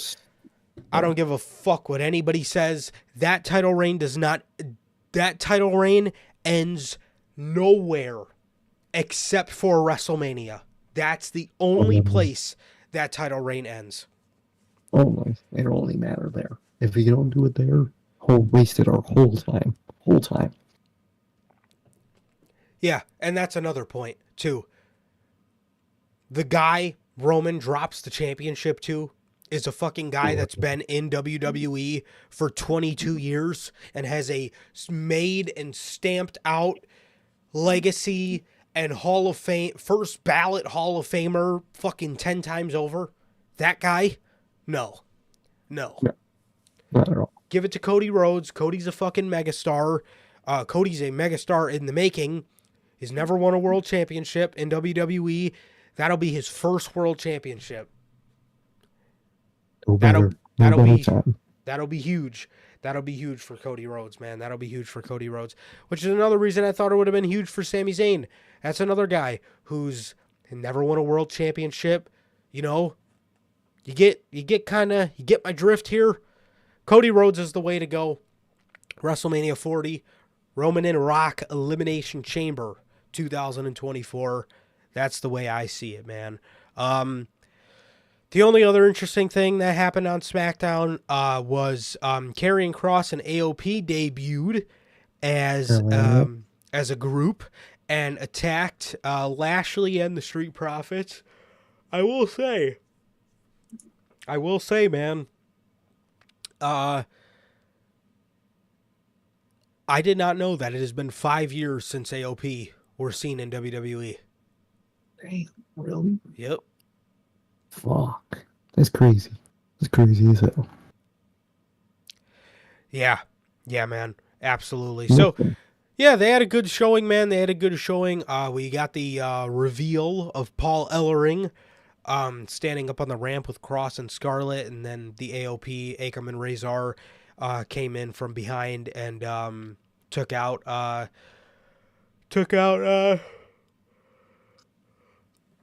Lashley and the Street Profits, man. They look great, and I'm excited for them. Definitely, man. They look great together. Paul Ellering looks phenomenal with that fucking white glove while he's wearing his fucking Hall of Fame rings. That looks absolutely fire. And I think this group looks fire, and I can't wait to learn more about them. Definitely, man. Definitely. Tyler Bate is called up. Fucking finally. Motherfucker. He had a great showing. I seen a lot of people like, oh, see, He didn't even get a reaction. Yeah, motherfucker, because he's been fucking trapped in NXT for his entire adult life. Literally. No wonder people don't know him. He's fucking trapped in purgatory for the Yeah. last fucking 7 years. Seriously. Otherwise, he had a great showing, and all of his big mark out moves, you know, like his little fucking springboard diving thing, got a huge reaction, and I think due time, if they book him correctly, he's going to do fucking fantastic. Exactly. I think he'll pick up fast and fine on the main roster. Finally, after all this time, they finally fucking put him there. Definitely, man. Definitely. Yes, Roman Reigns interrupts the Fatal Four, or the Triple Threat match in the main event. He takes out all the Bloodline, take out all the competition, and as Paul Heyman's trying to walk away, Nick Aldis is trying to get his attention. Paul Heyman says, "Don't touch me." Then Heyman, or Aldis, gets his attention, and he says, really quick, tell him congratulations. And Heyman says, for what? And he says, because he just earned himself a fatal 4-way match at the Royal Rumble, while Roman Reigns has no idea, and he's just in the ring celebrating the whole time. He got backstage, and he was pretty pissed, dude. But I'll tell you what, I know they've been tape shows, but the last couple live SmackDowns, we've seen Roman Reigns, and I love it. I love seeing him there, dude. I am a great seeing him again, man, and how I love to see it. To see him there. Absolutely. Absolutely, man. And they finally fucking got Jimmy Uso some goddamn merch. He's not fucking coming out there fucking wearing his clothes, wearing his street clothes, and then wrestling in them. Literally. Goddamn. Which was kind of hilarious, but I'm glad they finally got him some No Yeet merch. I love it. Got to pick me up one of those. So, hell yeah. Monday Night Raw. Monday Night Raw, man. It opens with Drew McIntyre. Drew calls out what happened last week with Damian Priest, and he says Damian Priest is an idiot because he not only screwed Drew McIntyre, but he screwed himself. He screwed himself as well. Drew McIntyre then pokes fun at CM Punk, saying that maybe he will leave for 9 years just so when he comes back, he can get a hero's reception. Punk then came out. Punk tells Drew McIntyre he talks too much, just like him, but he talks, but unlike Punk, Punk says he is known for talking. Drew McIntyre is not. He figured if Drew McIntyre was going to say anything about him, he might as well do it to his face, and Punk is just going to stand in the corner over here. Drew McIntyre then takes the opportunity, and he says, oh, okay, the floor is mine. All right, well, for starters, I just want to congratulate you because you're here, and it's been over a month, and you're still here. He then says, I got a bet with a couple of guys in the back saying that you're going to crash and burn and self-destruct. He tells CM Punk the longer he stays here, the longer he's going to cost a lot of people a lot of money. He says it seems that his words has Punk kind of gets this look on his face. So Drew says it seems that my words have upset you. But he says he does not care what Punk said about the company, and what he doesn't care what Punk said about the company when he was outside of the company, but what he does care about what Punk did to him personally. Drew McIntyre has always got some fucking backstory for somebody. I love it. Hell yeah. All of them people do that shit. Yeah. Drew says he was one of the few people that traveled the world with CM Punk, and he knows the real CM Punk. Drew McIntyre recalls a story when Punk would walk into the locker room and announce himself as the locker room leader. Drew then poked fun at him for, what kind of leader has to announce that they're the leader. So So yes, he would walk into the locker room and announce himself as the leader. He poked fun at him for that. Drew was in a very dark place at the time, and he actually needed a leader. And he says that he does not need a leader anymore, and he's got it nowadays. But back then, he was young. He had a lot of personal issues. He had just lost the person in his life that was most closest to him, and his career was in a downward spiral. He says he needed someone to He needed someone to help him navigate this place and tell him that it was gonna be okay. But Punk saw him as a threat, and it was never going to happen. Whew. Brutal. Oh, we're not done. We're not done. This was a kick-ass promo from Drew McIntyre. He says he talked to Randy Orton about it, and he understands that Randy could not help him because he had demons of his own. But Punk is straight edge, and he doesn't have demons because he is a demon. He calls CM Punk a self-serving, narcissistic succubus. Ooh. He says he did not need anyone to help him become a leader because once he got fired, he figured it out and he stepped up and he became the man he is today after 9 years. He became the man he is today. So after 9 years, he told CM Punk, after 9 years, I'm your leader now, kid. Damn. Interesting. CM Punk then gets on the stick. He says, I've called myself a lot of things in my WWE career, but a leader was never one of them. He says he's always led by example, which is very funny because I do remember hearing stories of Chris Jericho and Cody Rhodes talking about how Punk would always say, as the locker room leader. So yeah. I think that's something they used to do. I feel like that was a bit of a lie, Mr. Phil, but okay, we'll let it slide. So, he says he once called himself a savior. He offered Drew McIntyre to join the Straight Edge Society and pledge allegiance and shave his head and live a clean life. He asked Drew if he's not a leader. He asked Drew McIntyre, if I'm not a leader, then who did you watch walk out of the company? And who did I watch come back into the company bigger and faster, win a Royal Rumble and main event WrestleMania? Punk then says Drew McIntyre followed his way on the way out, and Punk has no shame in admitting that Drew followed his way, or that he is following Drew McIntyre's way on the way back in. Punk says he's going to do exactly what Drew did, win the Royal Rumble and main event WrestleMania, which is something that Drew is upset about, just like Seth. Punk says, as far as me being a demon, I'm not a demon, but when pushed, I am Satan himself. Oh, fucking trust me, we know. Just ask fucking Tony Khan how that worked out for him. Yeah, you saw Satan himself fucking lunging right at him. Yeah, he fucking seen Satan lunge right at it, motherfucker. Ask Jack Perry how getting fucking choked out by Satan was. He then tells Drew McIntyre if he's seen that side of CM Punk, that says more about him and his dark places than it does about Punk, because he's a real nice guy until it's time not to be. And he says that time is almost up.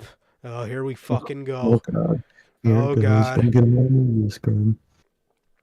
Drew McIntyre says he's won the Royal Rumble and main evented WrestleMania, but those wins weren't for him. Those were for the entire world because the world shut down at the time and this place needed somebody to step up. He says he remembered. He says every member of the roster he says many members of the roster had stepped away, and if Punk were there, he's sure that Punk would have stepped away again, because when the going gets tough, Punk gets going. Wow. Drew McIntyre then declares he's entering the Royal Rumble, and if Punk talks about being Satan, then Drew says he's going to exorcise him and throw him over the top rope, go to WrestleMania, and win his championship in front of the live fans, and this time it's going to be for nobody but him.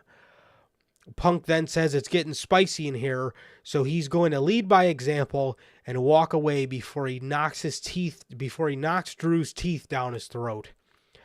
Punk then says the only person that's going to stop him from accomplishing his goals is himself.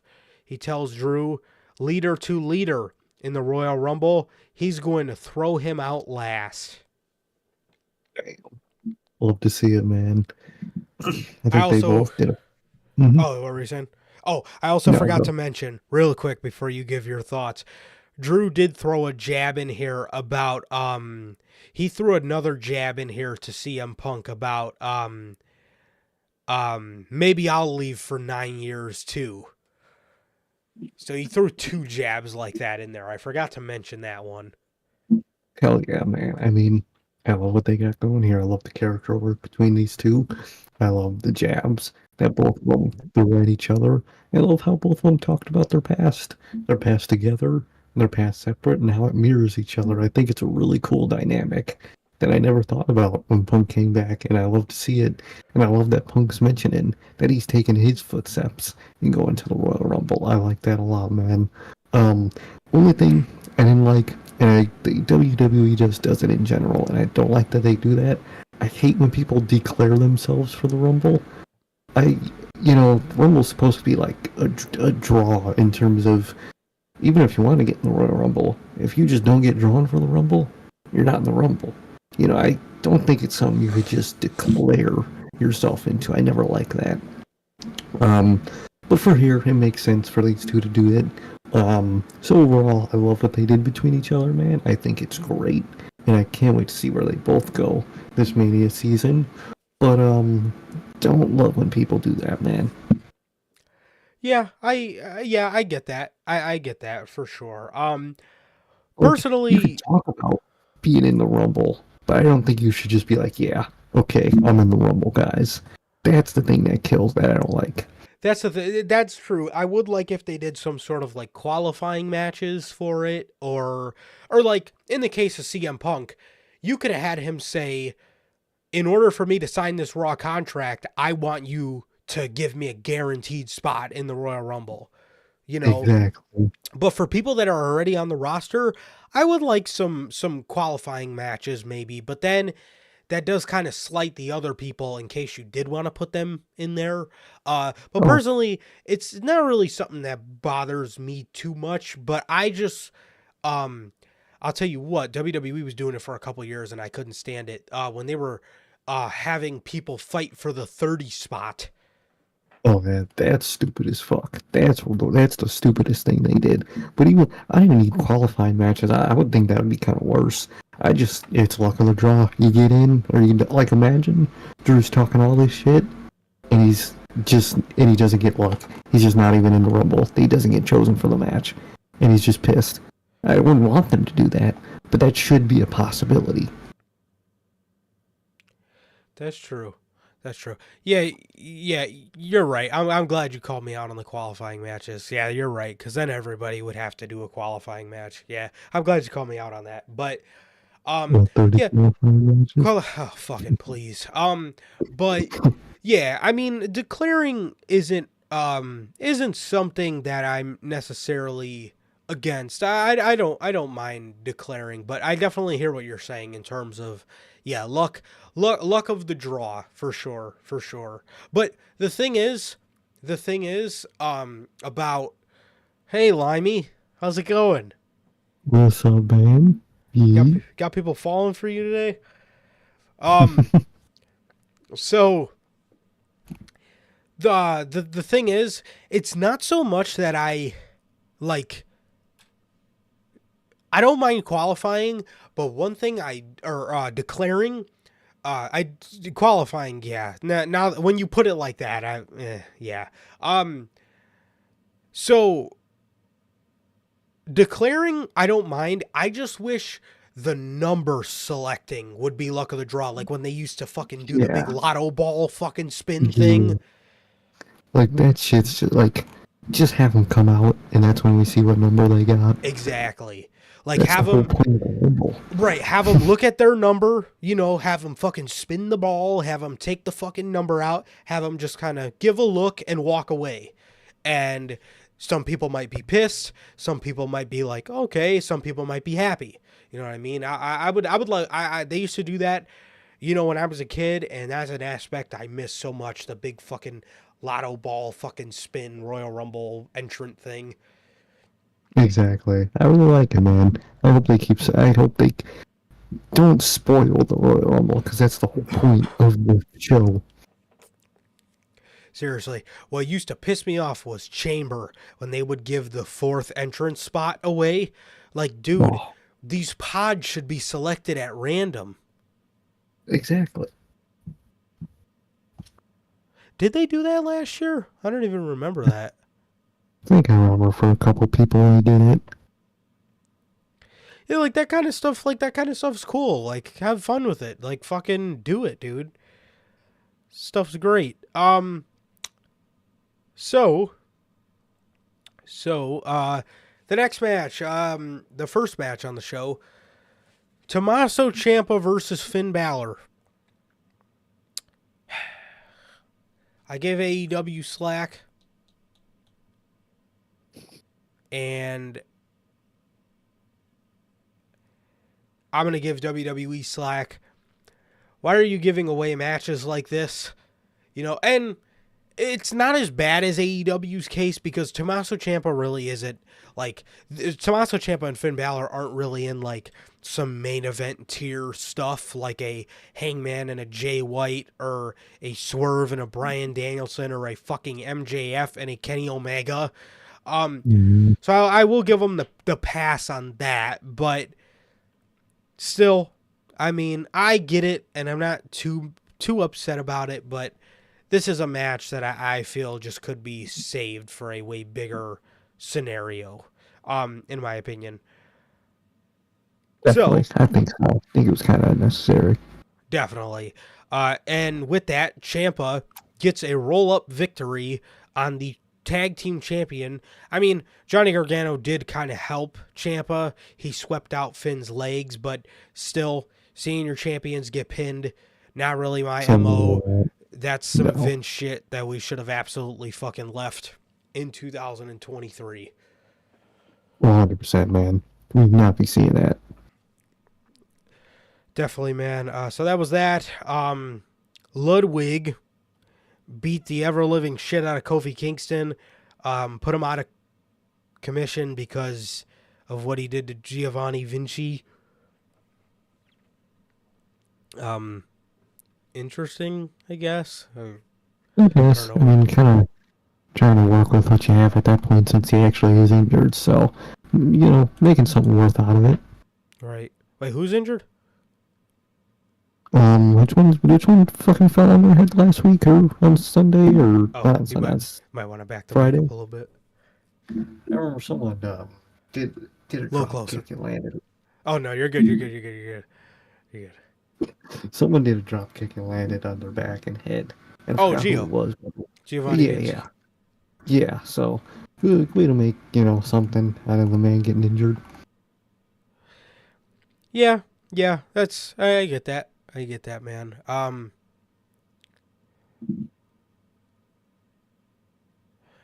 That is true. That is true, Logan. That is very true. So, yeah, that's very true.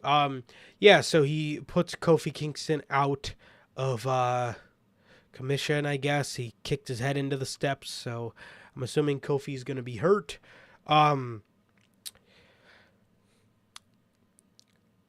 God, I can't wait for Big E to come back. And when that man does come back, they got to turn them heel or something, because that group, man, I mean, what the fuck?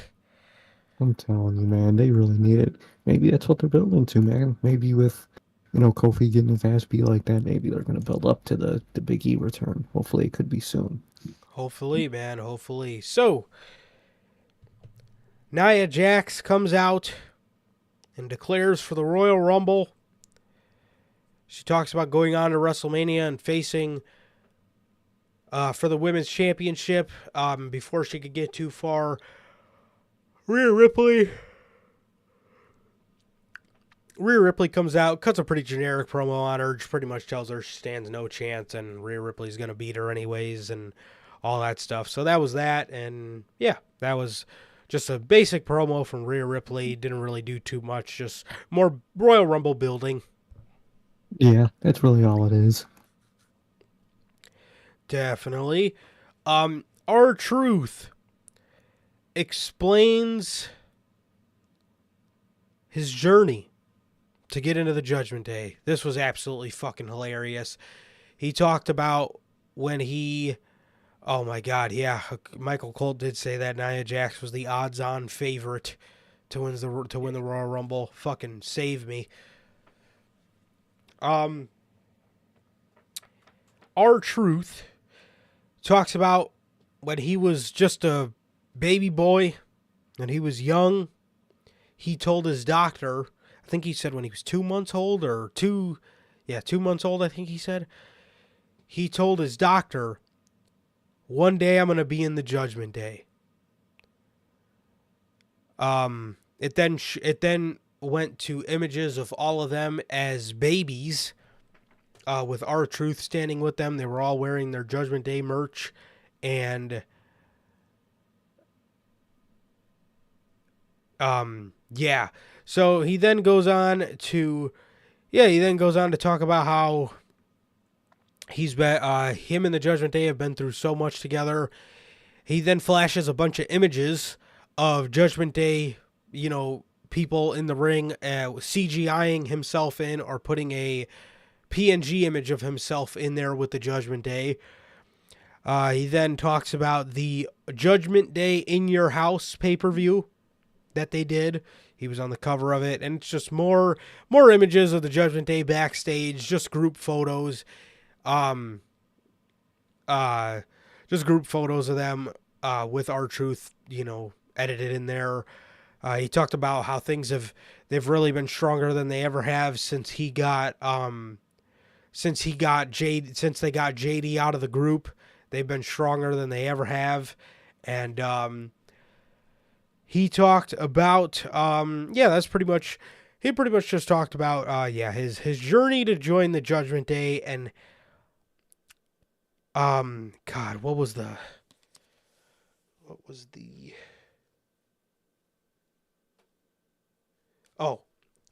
he talked about the group saying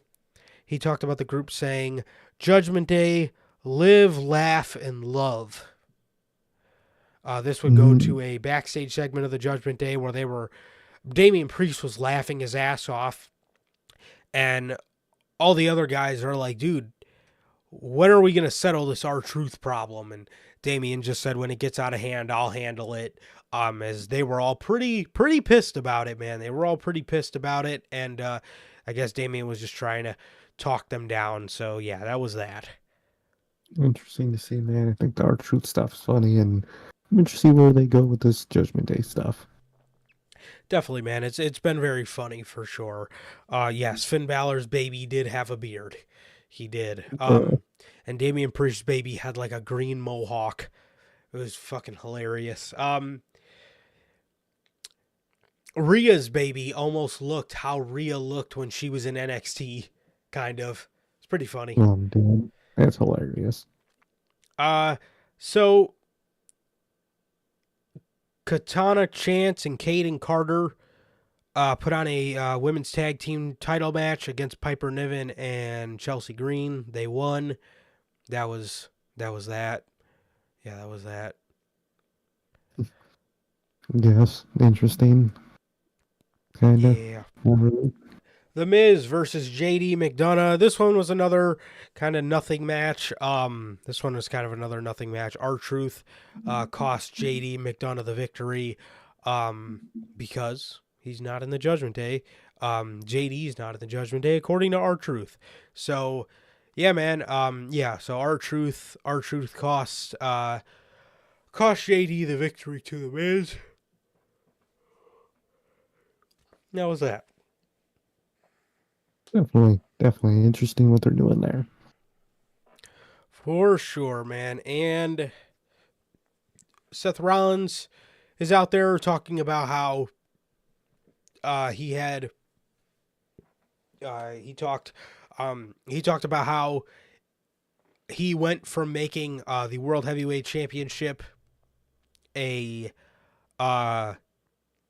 title that wasn't even in existence a year ago to the most prestigious prize in all of professional wrestling after just, I think he said 8 months after holding the title. He talked about how proud he was that he got to do it his way by being a fighting champion. This would lead Jinder fucking Mahal to come out, cut a promo similar to the one he did last year, similar to the one he did last week, how Portland, Rip City is, not intelligent, and Jarrett kind of heel stuff, and I believe it did get confirmed for next week, Seth Rollins versus Jinder Mahal. So we have that to look forward to. To be honest, I think this is kind of just WWE rewarding him for doing a good job in the segment against The Rock, because their whole point in that segment was, Jinder, go out there and bore the people for 5 seconds, or for 5 minutes. Go out there and bore the people for fucking 5 minutes, and then Rock's going to come out. He did his job good. He played that annoying heel good, I guess. So there was that. And I honestly think, I truly think that that's kind of all that they gave him this spot for, was kind of just, thanks for doing good in your segment against The Rock. Definitely, man. Definitely. Just random one-off match, man. So it's not too bad. Could be way worse. It's not like the Rumble, so I'm okay with it.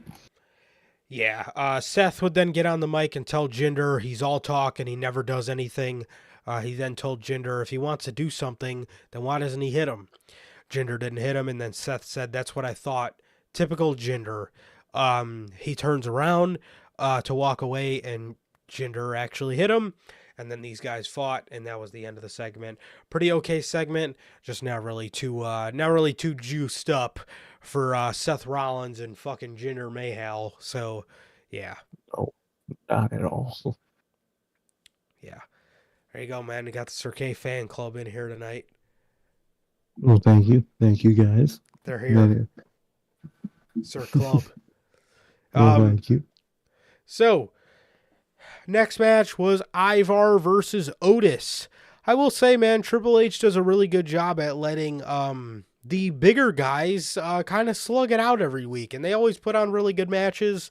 I really enjoyed this one, man, and Ivar picked up the victory to keep whatever kind of momentum he has going. So they've definitely done a great job at keeping him relevant and showcasing his in-ring talent. Definitely, man. Definitely. It's nice to see, people stay consistent with somebody. Definitely, man. Definitely. And then in the main event, we got the street fight. Cody Rhodes and Shinsuke Nakamura.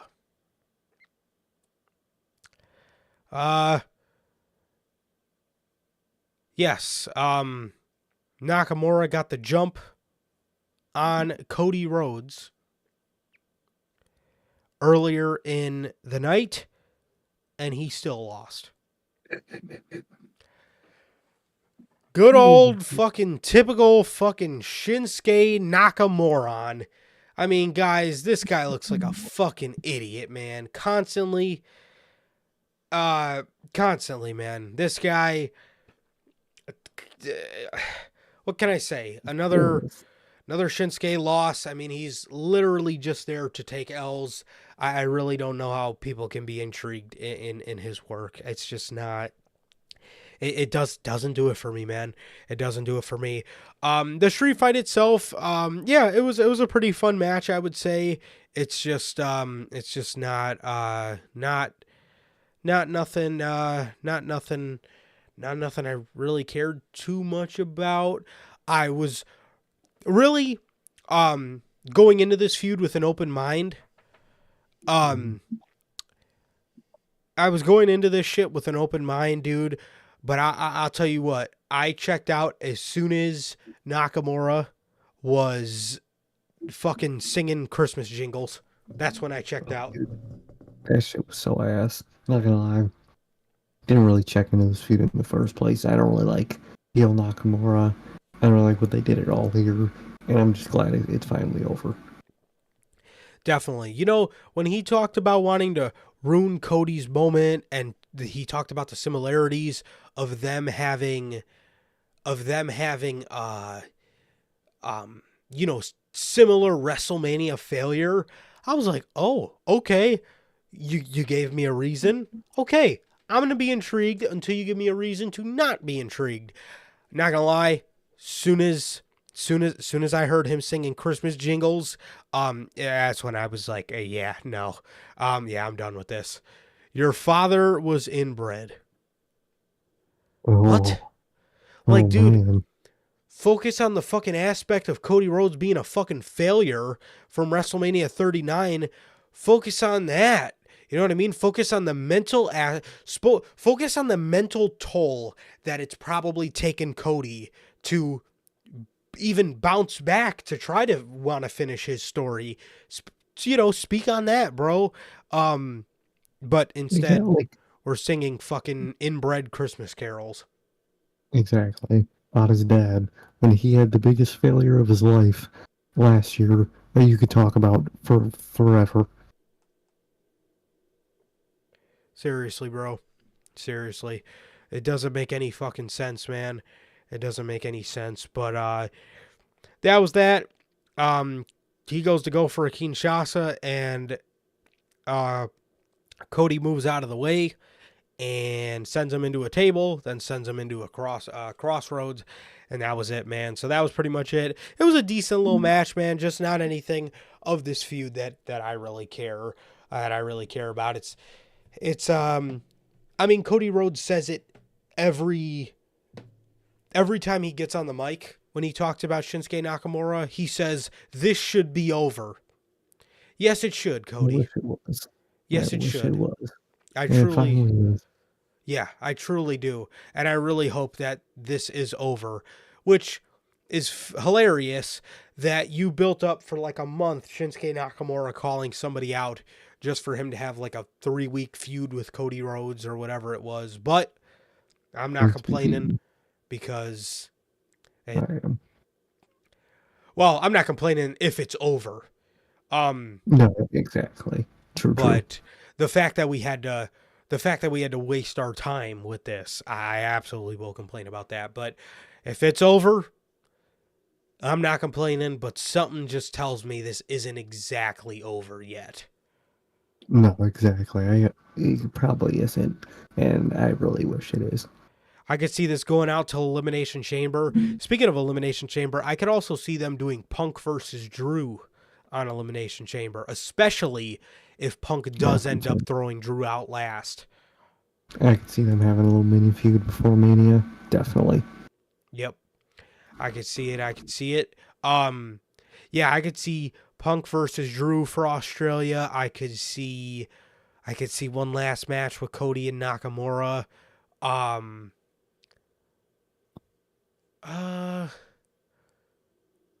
Don't really know what Seth does. Oh, I would like to see Seth in a chamber. Yeah, I'm down. I'm down for something like that. I would like. Well, we all know Gunther's not going to be there, unfortunately. No. So unfortunately, there's that. I would like to see Seth do the chamber. I'd be down. I'd be okay to see that. I like it. You know, I was just thinking about that too. I could see Drew McIntyre getting that because I was thinking to myself during that promo on Raw, what the hell does Drew do for WrestleMania? But now that you say that, I could absolutely see like Drew challenging Punk to a match where he puts up his WrestleMania shit, because in Drew's mind this will be like his last chance, you know, to get into WrestleMania. And I could maybe see like it coming to like a split decision or a draw or something of that matter, to in some roundabout way make that main event a triple threat where it's Drew versus Punk versus Seth. I could absolutely see that. I can 100 see some variation of that. I'd be down for that. For sure, man. But yeah, Australia's looking up to be a pretty good show, man. Rumble's looking up to be a decent little show. And Mania this year, man, I'm really excited for WrestleMania 40. I'm really excited for it. Definitely, man. Definitely. I can't wait for Mania, dude. And I can't wait for these other two shows, man. I'm really excited. Definitely, man, definitely. So, that is going to do it for this edition of the Notorious Heels podcast. And this is going to do it for this edition of... That is going to do it for this edition of Notorious Unscripted, man. This has been episode 177 of the podcast, man. Another great edition of Notorious Unscripted. And with that, it has been always a pleasure for my Johnny Mayhem. And Sir K. And that is going to do it for this edition of the Notorious Heels podcast. Once again, ladies and gentlemen, thank you guys so much. Thank you guys. Thank you guys so much. Thank you guys, man. We love you guys. Please like, comment, and subscribe. And we will see you guys on Friday with the news. Peace.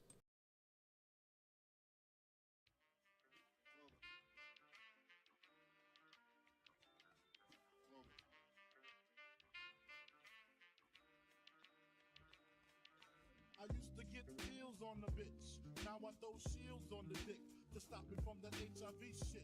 And niggas know they soft like a Twinkie fillin', playing the villain, prepare for the strap killing.